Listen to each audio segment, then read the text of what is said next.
Jangan lupa like video ini, subscribe channel ini dan share video ini kepada rakan-rakan anda supaya mereka juga mendapat informasi yang kamu perolehi hari ini. Terima kasih. Hai, Assalamualaikum, bersama saya Wong dan 3 orang rakan saya iaitu Farahia, Amira dan Syafira ingin membentangkan tentang penjimatan elektrik di daerah Tawau yang boleh dilakukan semasa PKP ini. Apa itu elektrik? Elektrik adalah sekumpulan fenomena yang dihasilkan oleh pergerakan dan interaksi antara cas elektrik positif dan negatif pada badan. Artinya, elektrik adalah daya yang terhasil dari tarikan atau tolakan antara zarah-zarah yang mengandungi muatan elektrik positif dan negatif dan dapat menampakkan dirinya pada keadaan rehat dan dalam gerakan. Elektrik diambil berasal dari perkataan bahasa Latin yaitu elektrum dan seterusnya dari bahasa Yunani pula elektron atau amba. Ini berkaitan dengan elektrik kerana amba adalah resin yang apabila digosok memperolehi sifat elektrik. Di sini kita dapat lihat bahawa tenaga elektrik juga mempunyai kepentingan. Dalam dunia yang serba maju ini, kita semakin bergantung kepada tenaga elektrik bagi melaksanakan sebarang aktiviti harian. Kepentingan tenaga elektrik dan kegunaannya adalah terlalu banyak untuk dinyatakan. Agaknya, apa kepentingan tenaga elektrik? Antaranya ialah dapat melancarkan aktiviti ekonomi. Hal ini kerana bekalan tenaga elektrik yang cekap amat penting dalam menggerakkan aktiviti ekonomi bagi mencapai status negara maju. Setiap kilang memerlukan bekalan elektrik secara berterusan tanpa putus untuk memastikan proses pengeluaran berjalan lancar dan mencapai tahap produktiviti yang tinggi. Jelaslah bahawa dengan adanya bekalan tenaga elektrik di setiap kilang dapat membantu menambahkan proses pengeluaran dengan lebih cekap. Selain itu, tenaga elektrik juga dapat membantu dalam memajukan industri berteknologi tinggi. Bekalan tenaga elektrik pada tahap kecekapan tertinggi dapat menarik banyak syarikat multinasional dan industri berteknologi tinggi seperti nanoteknologi dan kejuruteraan. Untuk memastikan keperluan tenaga elektrik sentiasa mencukupi dan berterusan serta pada harga yang munasabah, kita perlu menggunakan tenaga elektrik dengan cekap, bijak dan proaktif. Kepentingan tenaga elektrik yang lain ialah dapat meningkatkan kualiti hidup masyarakat. Bekalan tenaga elektrik adalah kos yang perlu ditanggung secara berterusan oleh rakyat. Caj penggunaan yang rendah membolehkan aktiviti ekonomi dilakukan oleh masyarakat seperti membuka perusahaan kecil kerana kos penggunaan tenaga elektrik bukan kos yang besar yang perlu ditanggung oleh pengusaha. Seterusnya, penggunaan peralatan elektrik juga dapat meningkatkan taraf kehidupan kita di samping menambah kesejahteraan dan keselesaan hidup. Sehubungan dengan itu, kepentingan tenaga elektrik juga dapat membantu dalam pengurusan dan kawalan trafik. Hal ini kerana lampu isyarat juga memerlukan bekalan tenaga elektrik bagi melancarkan pergerakan kenderaan semasa di jalan raya. Selain itu, pada waktu malam pula, dengan bekalan tenaga elektrik, jalan raya dapat diterangi oleh cahaya lampu dan sekaligus membantu pemandu untuk memandu dengan cermat. Hal ini juga dapat meningkatkan keselamatan pengguna dan mengurangkan kadar kemalangan di jalan raya. Okey, kita seterusnya ke langkah penjimatan tenaga elektrik semasa musim Perintah Kawalan Pergerakan PKP. Agak-agaknya semasa Perintah Kawalan Pergerakan ni mesti banyak antara kita menggunakan bekalan elektrik yang banyak kan? Lepas tu dah lah income tak masuk, bil elektrik pula yang tambah mahal. Alahai, apalah nasib kita ni kan? Adakah kamu tahu bahawa musim PKP ini kita dapat mengurangkan nilai bil elektrik dengan mematuhi langkah penjimatan tenaga elektrik? Yang pertama ialah anda perlu memastikan barang elektrik yang bersesuaian.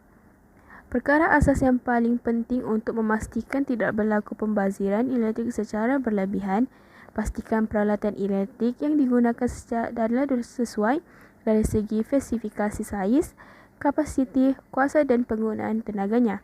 Misalnya, gunakan pendingin hawa dengan kuasa yang optimum dengan saiz ruang. Selain itu, gunakan peti sejuk yang sesuai bergantung kepada berapa banyak bahan mentah yang disimpan. Kebiasaannya bergantung kepada bilangan anggota isi rumah. Anda fikirkan sendiri spesifikasi peralatan elektrik yang sesuai di kediaman anda.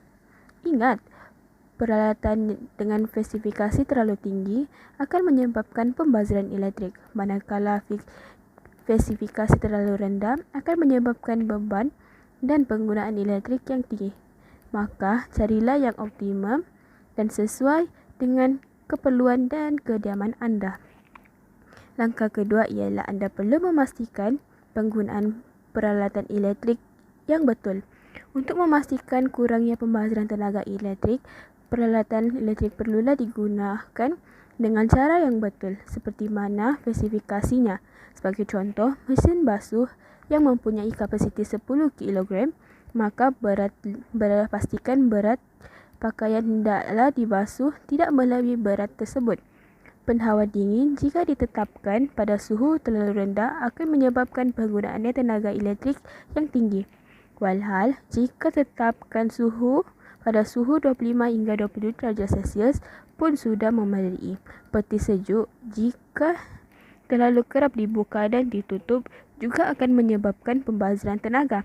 Begitu juga jika peti sejuk tersebut disumbat dengan terlalu banyak barang hingga hampir penuh, turut akan menyebabkan peningkatan penggunaan tenaga. Kuncinya, cara jimat elektrik yang efektif adalah dengan menggunakan peralatan elektrik yang betul. Langkah ketiga ialah anda perlu mengehatkan penggunaan peralatan elektrik. Selain itu, antara cara jimat elektrik yang mudah adalah mengehatkan penggunaan peralatan elektrik. Di sini, perlulah anda membuat kawalan dan menetapkan peraturan berkenaan tempoh penggunaan peralatan elektrik di kediaman anda. Hadkan masa menonton TV, lebih baik untuk buat aktiviti yang lebih bermanfaat seperti membaca buku dan beriadah, sesuai dengan perintah kawalan pergerakan. Hadkan juga masa penggunaan pendingin hawa, cukup untuk sekadar hilang rasa panas sahaja. Simpan air panas dalam termos supaya air tidak perlu dipanaskan berulang-ulang kali menggunakan cerik elektrik. Gunakan cahaya matahari semula jadi untuk menerangi rumah pada waktu siang berbanding menggunakan cahaya lampu. Semua ini adalah contoh cara-cara untuk menghadkan penggunaan elektrik. Langkah keempat ialah anda perlu memastikan suis ditutup dan cabut soket apabila tidak digunakan. Tutup suis televisyen selepas menonton komputer, suis lampu apabila keluar dari tandas, suis periuk nasi apabila selesai masak nasi dan segala jenis suis yang tidak digunakan. Pendek cerita, untuk elakkan pembaziran tenaga elektrik, tutup suis apabila peralatan elektrik tidak lagi digunakan. Kalau letak pada standby untuk sleep mode, tenaga elektrik masih digunakan. Jadi, lebih baik tutup saja. Lepas tutup suis, cabut soket daripada plug sebab ada yang mendakwa kalau soket masih terpasang, tenaga elektrik masih mengalir dan tetap dibazirkan. Itulah sahaja beberapa cara penjimatan elektrik secara umum. Apabila anda dapat jimatkan penggunaan elektrik, jumlah bil elektrik bulanan juga secara automatik akan berkurang. Maka akan berkuranglah perbelanjaan bulanan. Jadi, selamat berjimat dan anda perlu mengubahnya. Selain itu, dengan mematuhi langkah-langkah yang sudah diperkatakan tadi, kita juga akan mendapatkan banyak kebaikan. Antara kebaikan yang kita akan perolehi setelah menjimatkan elektrik iaitu pengurangan kos tenaga akan menyebabkan kos pengurusan operasi yang rendah dan menghasilkan keuntungan yang tinggi. Seterusnya, penjimatan elektrik juga boleh mengurangkan hasil karbon yang menyebabkan pemanasan global. Oleh itu, persekitaran lebih bersih dan pengurangan pencemaran udara. Tambahan pula, dengan menjimatkan elektrik akan meningkatkan keselamatan bekalan. Mengurangkan penggunaan tenaga untuk masa panjang dan membantu memanjangkan hayat sumber-sumber asli seperti bahan api fosil, arang batu, dan gas. Ini juga mengurangkan pembinaan loji jana kuasa dan juga menaik tarafkan sistem pengagihan. Manakala, jika kita tidak menjimatkan elektrik, ia juga membawa kesan yang buruk terhadap kita. Kesan buruk yang pertama yaitu pembaziran wang akan berlaku untuk pembayaran bil yang tinggi. Kedua, meningkatkan kadar pemanasan global. Ketiga, meningkatkan kadar pencemaran alam sekitar. Keempat, menjejaskan tahap keseimbangan alam sekitar. Kelima, anak-anak akan terikut dengan sikap ibu bapa yang suka membazirkan tenaga elektrik.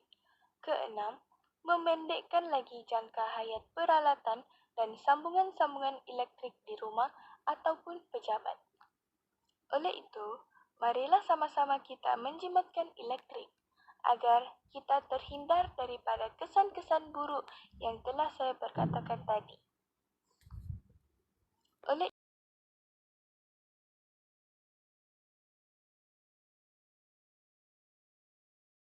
Sebagai kesimpulan, penjimatan sumber tenaga elektrik memerlukan ilmu pengetahuan dan disiplin yang tinggi. Bukan itu sahaja, kematangan pengguna bahan sumber tenaga elektrik haruslah dipertingkatkan melalui pendidikan dan kerjasama daripada semua pihak bagi aur dengan tebing mustahak untuk menjayakan maklumat penjimatan sumber tenaga elektrik agar menjamin keseimbangan ekologi di samping menyantuni ekosistem. Harapan saya adalah penjimatan sumber tenaga elektrik dapat menjamin kehidupan yang sejahtera dan harmoni bersama alam dan dapat membantu masyarakat ke arah penjimatan demi pengurangan kos kehidupan di bumi ini.